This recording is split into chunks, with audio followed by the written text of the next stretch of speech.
Salutations à toutes et à tous, c'est toujours Antoine Fadi, toujours avec Kalata Dimsi, eh oui. Et nous allons page 563 dans le livre de Bialaba Mounia, c'est-à-dire les proverbes. Le titre de ce livre, c'est La sagesse, son titre général. Et nous sommes dans le chapitre 16. Le titre de ce chapitre, c'est Le verbe de l'Oba dans la vie quotidienne. Eh oui, dans notre quotidien, le quotidien, c'est tous les jours. Le quotidien, c'est ce qui a lieu chaque jour et c'est aussi ce que l'on reproduit en fait tous les jours. Et on nous explique ici, on nous dit dans le titre, le verbe dans la vie quotidienne, c'est-à-dire dans notre quotidien, dans notre journée, chaque jour, quelle est la place que le verbe a en réalité. Et pour comprendre, on va directement dans le premier verset, où il est dit ceci, donc de ce chapitre 16. Les hommes forment des projets, virgule, mais c'est le verbe de l'Oba qui a le dernier mot, point. Donc ici, on nous montre directement quelle est la place en réalité du verbe dans notre existence. Parce que les projets, c'est se projeter, c'est vouloir quelque chose, c'est vouloir réaliser quelque chose. Et cette réalisation est dans un espace-temps. Et on nous montre ici que le verbe, comme il est écrit, que c'est le verbe qui a le dernier mot. Ça veut dire en réalité que tout est soumis au verbe. Tout est soumis à l'approbation du verbe. C'est le verbe qui permet que telle ou telle chose, on va dire, nous soit accordée. Eh oui. Il n'y a pas de hasard, ça n'existe pas. Le hasard, ça n'existe pas la chance, puisque quand les gens mettent leur foi dans le hasard ou la chance, ils imaginent néanmoins quelque chose de conscient. Et si c'est quelque chose de conscient, ça veut dire qu'il y a une entité derrière. Donc, tout ça pour dire que quand on dit ici le verbe de l'Oba, c'est le verbe de l'Oba qui a le dernier mot, ça veut dire aussi que derrière chaque chose, il y a une entité en fait. Il y a quelqu'un, il y a une force, il y a une loi qui est placée. Parce que tout ce que l'homme peut produire, tout ce que l'homme peut réaliser, tout ce que l'homme même peut désirer, ça lui a été déjà mis à l'intérieur en fait. C'est, on va dire, c'est à sa portée en réalité. Donc ici, on nous montre que, en réalité, par rapport à nos projets, par rapport à ce qu'on voudrait, par rapport à nos désirs, que ça soit de construire, que ça soit de changer de travail, que ça soit construire une maison, ou que ça soit s'acheter une voiture, ou de se marier, peu importe. En fait, derrière chacun de nos désirs, derrière chacune de nos envies, on va donc vouloir manifester une œuvre en fait par rapport à cette envie.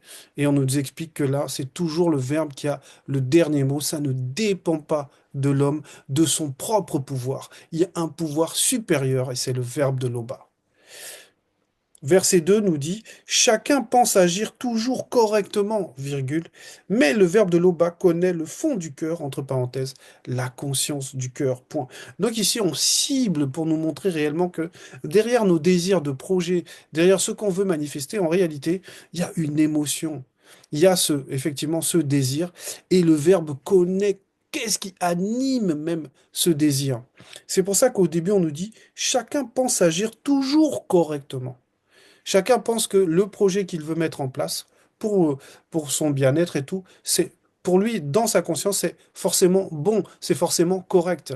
Mais il faut que ça soit soumis à l'approbation du verbe de l'Oba. Et on va prendre cet exemple.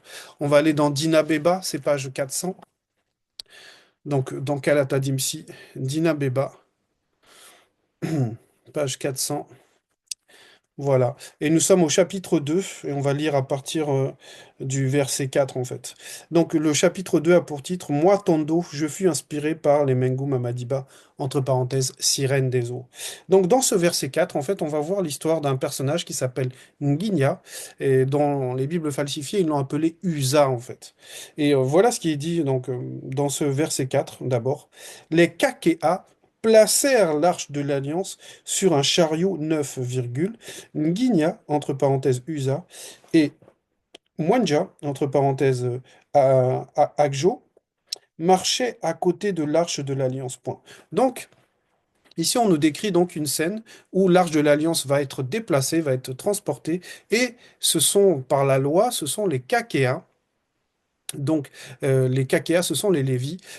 Il n'y a que eux qui peuvent, on va dire, c'est pas c'est pas, on va dire, il y a que eux qui pouvaient toucher, en fait, à cause de leur fonction, ils étaient habilités, selon la loi, à pouvoir toucher l'Arche de l'Alliance. Et on a deux autres personnes qui accompagnent, donc on a Guinia et Agjo qui marchent donc à côté de l'Arche de l'Alliance. Verset 5, moi, Tondo et toute la population des Noirs de Tombouanébila exprimions notre joie devant Moutatedi en jouant des chants traditionnels Mvet. Point.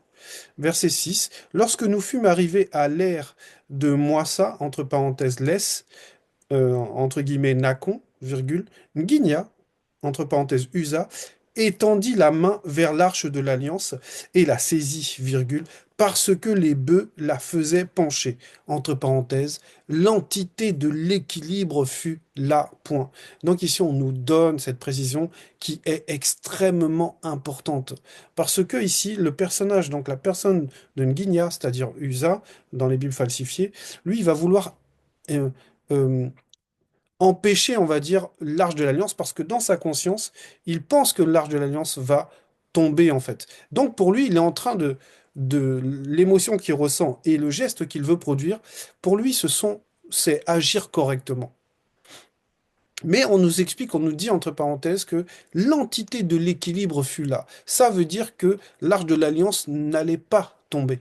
C'est ce que ça signifie. Comme je l'ai expliqué au début, quand on dit que c'est le verbe qui a le dernier mot, il faut comprendre que derrière chaque chose, en fait, il y a une loi, c'est-à-dire une entité, en fait. Donc là, il y a la loi de l'équilibre qui est là, il y a l'entité de l'équilibre qui est là et il va manifester un zèle en fait qui va dépasser son pouvoir. Même s'il a cette volonté de vouloir faire le bien, il n'a pas le pouvoir de le faire, en fait. Et en réalité, il agit mal parce qu'il agit contre la loi, puisque la loi, c'est uniquement les KKA qui peuvent toucher l'Arche de l'Alliance. Parce que c'est ça, en fait, le fait de mal agir. C'est d'aller contre la loi, peu importe si, on va dire, on pense qu'on a une intention bonne. Le plus important, c'est la loi. Parce que c'est la loi qui détermine ce qui est bon de ce qui est son contraire. Verset 7, la colère de l'entité protectrice de l'Arche de l'Alliance s'enflamma contre lui et le frappa spirituellement sur place à cause de sa faute. Point. On nous dit bien que c'est une faute qu'elle a commise. Nguigna, entre parenthèses USA, mourut là physiquement, virgule, près de l'arche de l'Alliance. Point. Donc on revient dans notre chapitre 16 de Bialabamounia. Donc c'est pour expliquer ce deuxième verset hein, qui dit que chacun pense agir toujours correctement, virgule. Mais le verbe de Loba connaît le fond du cœur. Voilà. Donc, ce qui compte effectivement, c'est que l'intention qu'on a, qu'elle soit, qu'on la pense bonne, que nous on la considère bonne, ce n'est pas ça qui va compter. Ce qui va compter, c'est qu'est-ce que la loi dit. C'est pour ça qu'on nous dit que le verbe, c'est le verbe qui a le dernier mot. C'est-à-dire, le mot là va représenter la loi. C'est la loi qui est établie par le verbe et c'est le verbe qui décide en réalité. Verset 3. Expose ton activité à l'Oba dans la prière, virgule, et tu réaliseras tes projets selon son verbe. Point. Donc ici, on nous montre en fait la marche à suivre en réalité. Que c'est bien d'avoir des projets, de vouloir construire une maison, ou de vouloir se marier, ou de peu importe, ou de changer de travail si notre travail ne nous plaît pas. C'est très bien. L'homme a le libre arbitre et selon ce que lui considère, on va dire, d'important pour lui, pour son bien-être physique, c'est bien qu'il ait ses désirs. Mais par contre, il faut mettre le désir dans quelque chose. Parce que ici, dans ce verset 3, on dit expose ton activité à l'Oba dans la prière. Ça veut dire que ce projet que tu as, tu dois le mettre dans la prière. Ça veut dire qu'il doit avoir, ce projet doit avoir une validation du spirituel. Donc, ce projet, tu dois l'exposer. Exposer ici veut dire que on va le mettre sous la protection. C'est ça, le fait de dire expose ton activité à l'OBA dans la prière. Donc, tu vas exposer parce qu'il faut que ce projet-là, il faut que toi-même tu puisses te rendre compte, est-ce qu'il est selon le verbe ou pas? Et pour cela, tu vas d'abord exposer ce projet. Tu vas d'abord le mettre sous l'éclairage du verbe. Et ensuite, on nous dit, et tu réaliseras tes projets selon son verbe et pas selon toi-même. Donc, on le met dans la prière, c'est-à-dire que l'expose au verbe pour que dans notre conscience, lorsqu'on va agir pour ce projet, qu'on demeure selon le verbe, que ce projet ressemble à ce que le verbe agrée et pas comment nous voyons les choses. C'est ce que veut dire ce verset 3. Verset 4. Tout est fait dans une intention précise, virgule. Et après la chute, virgule, les méchants ont aussi leur jour de malheur causé par les démons de l'influence, de la négation du quotidien non protégé. Point. Et oui, parce que dans le quotidien, il y a ces moments, il y a ces lieux qui ne sont pas protégés, parce que les personnes agissent aussi selon leur libre arbitre et ne sont pas connectés au verbe. Donc il y a une absence de protection. Et si on va dire, on rentre dans ce quotidien non protégé, on en ressent en fait les effets. On ressent, on voit des choses bizarres qui se produisent dans la rue, comme on voit dans l'actualité, on voit que le quotidien n'est pas protégé, qu'il n'y a pas de protection. Donc le sage voit le danger et lui, il s'en éloigne, il se cache. Donc ici, on nous explique dans ce verset 4, tout est fait dans une intention précise. Ça veut dire que chacune de nos œuvres a une intention. Il n'y a pas d'effet sans cause. C'est ce que veut dire ce début de verset. Tout est fait dans une intention précise, virgule. Et après la chute, et on nous donne cette précision, dans Kalata Dimsi, après la chute, pas avant la chute, mais après la chute, on nous dit, les méchants ont aussi leur jour de malheur. Oui, oui. Ça veut dire que peu importe qui tu es, on va prendre cet exemple, c'est un peu l'exemple de la maladie. Même le médecin n'échappe pas à la maladie. Le médecin peut soigner des gens et lui-même avoir un cancer. En gros, ça veut dire que le méchant, celui qui fait le mal, en fait, il a un adversaire même lui-même. Au-delà de faire le mal et on va dire, de, d'être contre le verbe, il a un adversaire qui le fait souffrir même. C'est le mal lui-même. Et on nous donne l'identité, on nous explique encore que là, c'est toujours des esprits, mais ce sont de mauvais esprits. Et oui, c'est au-dessus de la conscience de l'homme, c'est le monde occulte. Et là, on nous dit que ce sont les démons de l'influence, de la négation, du quotidien non protégé. Donc, celui qui veut réaliser ses projets, il sait que la marche à suivre, c'est de rentrer ce projet dans la protection pour éviter justement que ce quotidien non protégé ait complètement le dessus. Parce qu'il peut avoir des circonstances, il peut avoir quand on mène un projet, il y a des moments, il y a des événements qui ne sont pas liés au fait, aux portes qu'on ouvre, mais plutôt au libre arbitre de chacun, des personnes qui peuvent travailler avec nous, que ce soit des entrepreneurs, ou peu importe. Donc, il y a ce quotidien non protégé qui va avoir une influence. C'est pour ça que quand on va dans Mutat Edi, on va aller dans Mutat Edi 2, c'est page 603. Dans Mutat Edi 2 de Monmon, donc Mutat Edi par moi Monmon en tant que berger, orientation à l'ouverture de la sagesse, c'est le titre donc de ce livre. Il est dit le fidèle à l'épreuve, le fidèle à l'épreuve. Le premier verset, il est dit ceci. Mon fils, virgule, si tu aspires à marcher selon le verbe de l'Oba, virgule, prépare ton âme à l'épreuve contre les démons de circonstance. Eh oui. Là, on nous précise, ce sont les démons de circonstance qui vont se mettre sur notre chemin pour empêcher la réalisation de cette épreuve. Et on nous dit dans le verset 2, fais-toi un cœur droit, entre parenthèses, la conscience du cœur bien disposée. Bien disposée à quoi? À demeurer fidèle au verbe, à faire confiance au verbe, à ne pas se décourager, à ne pas douter en fait, mais à se maintenir dans cette confiance au verbe et soit résolu. Résolu, ça veut dire que on ne doute pas, que on a gardé le cap, on se fixe sur notre objectif et on ne change pas d'objectif, on ne désespère pas. Virgule, ne te trouble pas au moment de la détresse, parce qu'il va y avoir ce moment de la détresse.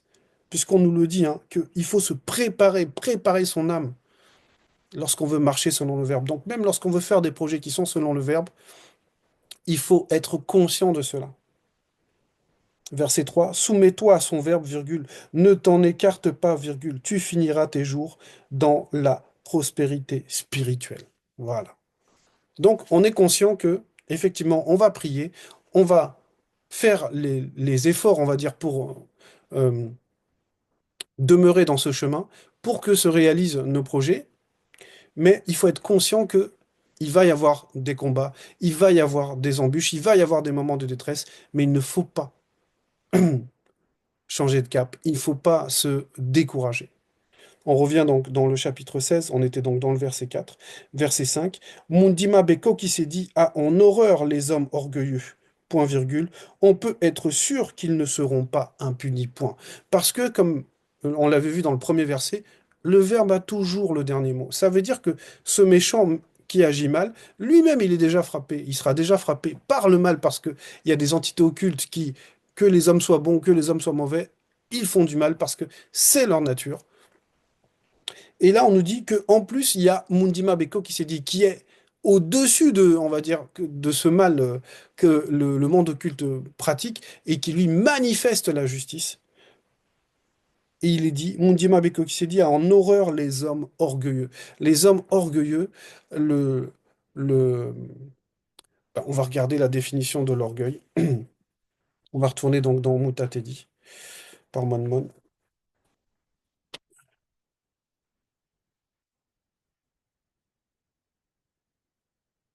Alors,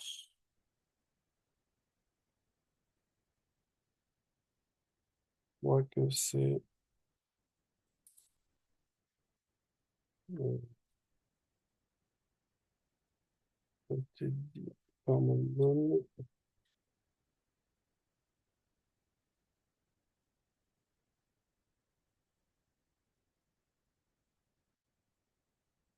Parce qu'il y a dans Mutatedi par Monmon, il y a cette définition de l'orgueilleux en fait. Voilà. Dans Mutatedi 10, verset 11, où il est dit, le commencement de l'orgueil de l'homme, virgule, c'est de s'écarter de la loi du verbe de loba. Voilà ce qu'est le commencement de l'orgueil.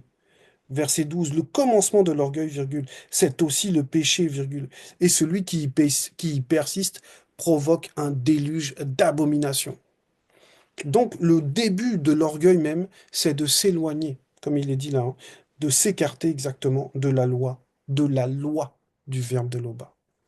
Donc le méchant là, celui qui s'écarte de la loi du verbe de Loba, aura aussi affaire à Mundima Beko qui s'est dit, puisque c'est l'entité des châtiments en charge du domaine de la nature, mais c'est une entité de justice, parce que le mal ne vient pas du verbe de Loba. C'est la justice qui vient du verbe de Loba. On retourne page 563, donc chapitre 16. Nous étions donc dans le verset 5. Le verset 6. Par la bonté et la fidélité, on peut réparer un tort. Point.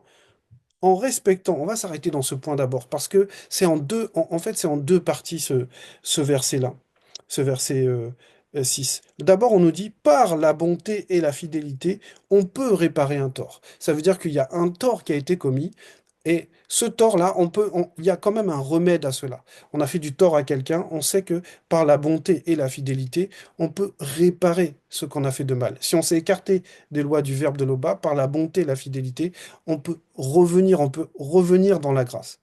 Mais on nous donne aussi, on nous dit après, en respectant l'Oba de la crainte du respect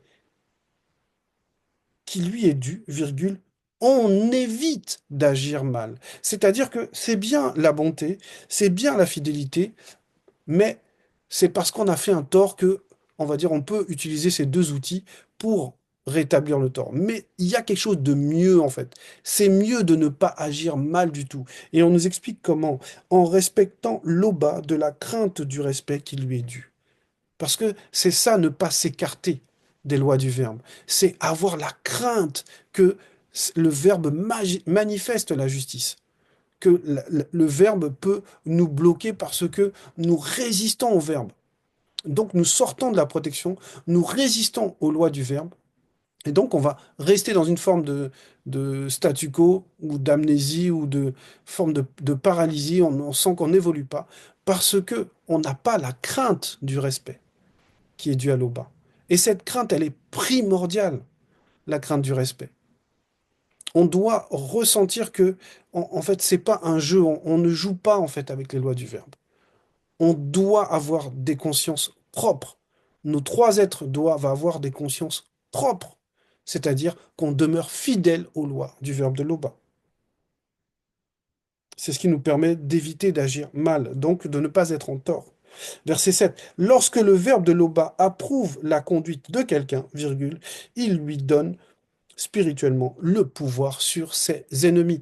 Donc, effectivement, si le verbe approuve la conduite de quelqu'un, parce que cette personne manifeste la crainte du respect qui est dû à l'Oba, même ses projets vont bénéficier de cette protection. C'est ce qui fait qu'on a le pouvoir sur nos ennemis, c'est qu'on les domine. Et ce n'est pas de notre propre force, mais puisqu'on on le voit, le combat, même pour un projet, on va dire, physique, hein, il est d'abord dans le spirituel, comme on l'a vu avec même les méchants qui eux-mêmes souffrent. Ils commettent le mal, déjà ça, normalement ça leur doit leur faire souffrir dans leur conscience, mais en plus ils sont châtiés par des entités qui sont encore plus mauvaises que eux. Et il y a aussi Mundima Beko qui s'est dit, qui met la justice en place. Donc ici, on nous dit, lorsque le verbe de l'Oba approuve la conduite de quelqu'un, il lui donne spirituellement le pouvoir sur ses ennemis. On a eu le cas même de, on pourrait dire, de Kudumane, c'est ce qu'il a dit à Nketi. Il lui a dit lors de leur conversation, Nketi, c'est celui qu'ils ont appelé Pilate, mais son véritable nom, c'est Nketi. Il lui a dit que tu ne peux avoir aucun pouvoir spirituellement sur lui. Eh oui, tu peux avoir peut-être le pouvoir physique, mais spirituellement, tu n'as pas de pouvoir. Tu ne peux pas. Verset 8. Mieux vaut un maigre salaire gagné honnêtement que de gros revenus tirés d'affaires douteuses. Point. Donc, en gros, il vaut mieux être fidèle au verbe. Même si notre condition elle est modeste, il vaut mieux être dans le respect des lois du verbe que de transgresser tout le temps les lois du verbe et de vivre dans l'opulence. Parce que cette vie-là, c'est rien en fait. Cette vie-là, ça dure 80 ans, 90 ans. Voilà. Alors que de l'autre côté, ce qui se joue, c'est l'éternité. Et souvent, on ne pense pas à cela, on ne réfléchit pas à cela. Et pourtant, même là, dans Mutatedi, on va retourner dans Mutatedi, c'est expliquer cela, l'importance en fait, de comprendre cette réalité-là, de ne pas, s'attacher à la vanité du visible, en fait. Parce que c'est réellement la vanité, le visible. Voilà.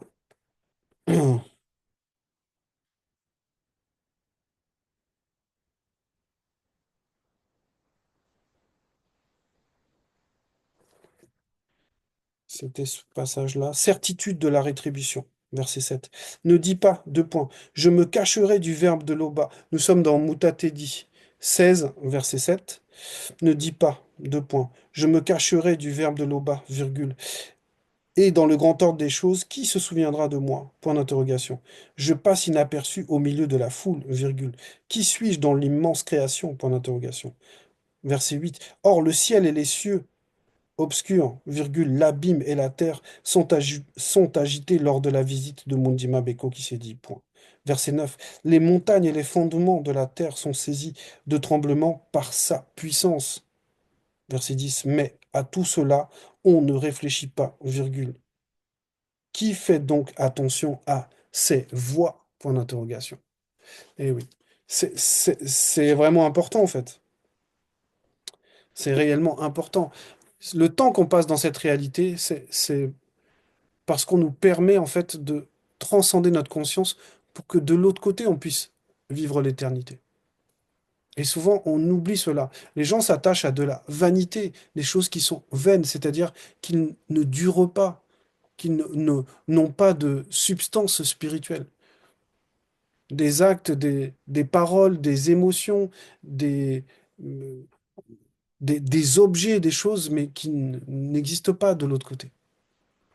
Donc, c'est ce qui permet de transcender la conscience. C'est ce qu'il est dit hein, dans ce verset 8. Hein. Mieux vaut un maigre salaire. gagner honnêtement. C'est-à-dire, l'honnêteté, c'est selon les lois du verbe. Il vaut mieux quelque chose acquis par le verbe que quelque chose qui est, on va dire, acquis par, dans le monde et qui est mauvais en réalité, qui est issu d'une source mauvaise. Verset 9. L'homme droit connu élabore des plans, virgule. Le verbe de Loba en dirige la réalisation, point. Donc entre l'homme droit connu et le verbe de Loba, il y a une complicité. C'est ce que veut dire ce verset. Il y a une terrible complicité. Parce que le verbe est, on va dire, est l'habile ouvrier, on va dire. Le verbe, c'est la force agissante qui a créé toute la création. Et la manifestation de la volonté est toujours, on va dire, le verbe en est une facette, en fait, de cette manifestation de la volonté de l'Oba. De même, là, on explique que pour l'homme, il faut laisser le verbe nous diriger. Il faut laisser le verbe agir pour nous. C'est pour ça qu'on nous dit ici que l'homme droit connu élabore des plans comme l'architecte élabore. Et maintenant, le maître d'œuvre, c'est lui qui va construire ce que l'architecte a élaboré sur le plan. Donc nous, on nous confie le plan, on nous confie le désir, on nous confie l'intention. Maintenant, à nous de savoir confier au maître d'œuvre, c'est-à-dire de faire confiance au verbe pour que ce qu'on a désiré puisse arriver. Mais comme on le sait, comme je l'ai dit tout à l'heure par rapport à Moutat Éthique 2, il y aura de l'adversité, à nous de demeurer fidèles au verbe parce que le verbe a le pouvoir sur cette adversité. Voilà, c'était le message. L'Oba est toujours glorifié.